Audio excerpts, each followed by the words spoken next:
Hello hello నమస్కారం friends. మీరు అనుకుంటున్నా ఏంది ఇలా దంచుతూ వీడియో తీసిందని? కాదండి, దాని గురించి ఒక రెమెడీ చెప్పాలనేనండి. అదేమంటే అందరూ తెల్లగడ్డలు దంచుతారు, కానీ కరివేపాకు అలాగే వేసేస్తారు తిరుగుమందులోకి.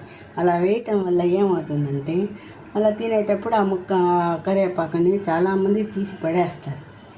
అందుకని ఇలా కొంచెం గరకగా కొంచెం దంచి కూరలో తాళింపు వేసారనుకోండి, ఆ కూరలో మంచి టేస్ట్ వస్తుంది. పిల్లలకు అందరికీ మంచిది కదండి కరివేపాకు తింటాం. అందులో షుగర్ పేషెంట్లకైతే ఇంకా మంచిది.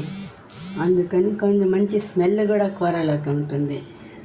ఒకసారి ట్రై చేసి చూడండి. మీరు కూడా నచ్చితే లైక్ చేయండి. ఇలాంటి షేర్ చేస్తే చాలామంది సిస్టర్స్కి పనికి వస్తుందని ఇలా చిన్న ఒక రెమెడీ చేశానండి. తప్పులుంటే క్షమించండి.